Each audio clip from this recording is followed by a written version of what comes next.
Nis han taumaun cynnych y griffir a ha iddo fi gwydíchalach y chicasg agos a ramsach ag na canain, Tòmas MacAilpein.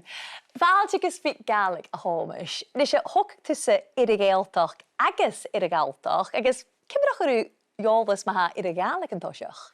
Wel, how ceàrr taró Gaelic ag ma farantin, agos tosioch ma hul, chaim ma hocal yn bala elders leit fy mei farslik, agos wel, fa ma head farantin na Ghàidhlig, agos fa eitsyn son a Glasgow fa eitsyn lomalan, urrainn is Gaelic ach cuideachaidh fa torch mochig o gyro ceàrr yn acam is a Gaeltach agos ri se pibr fan yma hen ar cuideachaidh gus fysyn cwtamach a hef cwchtyr agos a norsen rai MacAilpein emerich dan eilan sgianach. Dyr fa mis y brunskol agos fa Gaelic ceir hemach lodom Cnabian agos fan y teacherin ho brosnachol hef a chanain fa mi gahiari agos wel rein MacAilpein barach glwys am yn gorst ach mae ieri cael nyrwa mynd am y iacada rai mi cwrs y bwci yn y Gaelic yn yn internish agos chorder am chwmwr gyda chwmiorom agos sy'n codys fi blin arall.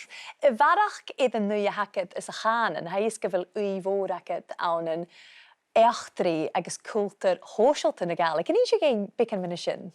Gyda'r hyn, ba rif uile iacam an yn eachtri agos am sy ramscha cam i'r ienaf fa mi cetydd cwlter Gaelic an yn uile mae'r eisiau bled agos yn daif fec sy'n eisiau cam yn hoesialt yn eisiau toesialtas agos y clachgig tŵs yn Gaelic mae'r fialarish agos bardach agos cwnt yn credio fyr son fi fein amach mw fehen y dyrnia cwmynta, dyrnia bochga, dyrnia siali yn y bachsyn agos ba cordr yn cwmwyd agos ha meid fi lentyn i'r fan nwrsyn. Nisha, hau gwper ec tasg yn digitach Gaelic na halwapa, yn un siag ein fican fyny sy'n?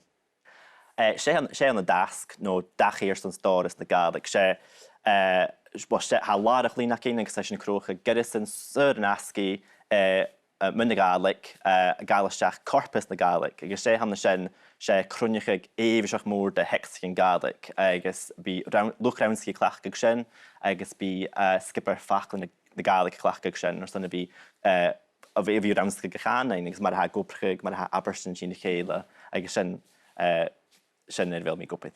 Agos hau cwdiach y chicasg na Gaelic olpaig o basach yw? Gyfer eisiau y cwrs y grwyd?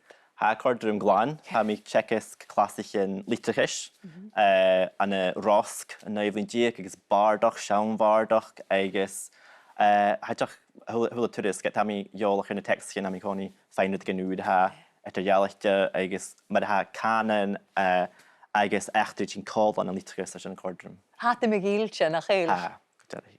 Agos, mae'r sy'n, diolch o trich gyfysta y cleachgig na Gaelic fel wag o wa?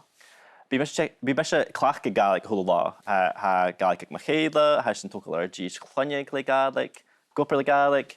Mae'r sy'n ha mi tîm bio yn ysgrifft y bwlygyn dy Gaelic yn y Glasgow. Ach ha cwdiach Victoria mae charid yn cwdiach. Agos mae'r sy'n, diolch chorle y feddig tu dy gwynia a ha i'r son yn i dy Gaelic achga ffiws arst ddech ych? Wel, se chorle hwyr mysio, cainig am nid y fab mi og, to fôr, a fi clachgig Gaelic hw trich sy'n stwydyn gwyd. Dyn y Gaelic na parst afyrsioch i dy fehe. Agos crwych daifyn tron y Gaelic, ffordd fel hawdioch yn dŵrish. Agos nôr sy'n fiach fi cwyd yn canon gyffeim yn y doi chodig yn doi cwltrach, sgrwchos. Hawdioch y ffedach ein mistrachos, cwmasach. Taplet y homish, agos ham i dyn y ffiwyr fi barach gychlein fy dyn na satcher yrst as y program. Han taw mewn falcha achor y ddiest Tòmas MacAilpein, agos a homish haes gyfelw y gymyrst as li na Gaelic. Cym yr hannig yw'ch yn y sy'n? Wel, se dyn yw radicach hynnym, agos am i cetyd y Gaelic yn y doi radicach, agos ham i an y bwylyn ar y fel misniach, se bwylyn fic hawn dy gyrnia, had y cotchachig son barach codig yn dyn chanan, agos had y sgrwdig, polisi canan, cydrialtas, agos ag bwyn poplach, agos siog hasyn fiach yn rhi, wel hasyn awn fan fel y Gaelic ag crosrad, gyda dy ra, hasyn feumach eid torf arach i gynaf dy chorsnach yn tydysta dy Gaelic, agos a hef Gaelic as a dachis wrth ymwysyn, agos hasyn fiach yn rhi, di sy'n chur aráist. A sin feumach dúine radicach as a Gaelic. A chaís cuideach go bhfuil uideachaidh an cánainn uile agus go bhfuilú gúnsacha áiris cuideach. Well, sé dúach hanna MacAilpein beth agus mar sin sin géirí dúach a thuirt don ar cuideachainig agus jaura nó jauris mar farstin na sin na thuirlína bes beth a garis agus stocha rí úne gan dúnsich na níana acin becin jaura cuideach na rasit suas becin. Agus how cuideach a scríomh neo iction as a Gaelic, an inse géin becin mena sin? Bí mi scríbig léirhastan ar jóiricin mis mé le gan na Gaelic, bí mi scríbig altan scolarach agus altan do gunne uile agus a chuirdrum gláán agus rúbeig blogig cuideach. Sin noch einseach farsinneach de húsparin maha. Gyda'r hyn echtrí, politics. A chaís nach ilú ítar na a haf, ys gyfil imú cwrsiach a ddecad. Wel, mae'r ffarad sé gleibig dy gwmni hacam yn na ffyrin, ach nid ha ti jacam sfyrhalam fi i rochoroch agos snaf a mwy, hynny am i chwdan ydi calom, stelom sy'n gydaraf agos Jyn y frytyn colli na nín yn acam cwdiach. Nes i homes sio ceist y fys bicwr i'r hwla dynia a ha i ddioch SpeakGaelic. Je a naperst nio am fachgol Gaelic y siarlid. Je ha cielbachwg agos cyrson ystylete. Wel, hyg mae eisiau glwcamen, agos ha noch gan y naberst y chlach a fys ed glwcamen tŵti i uideachaidh.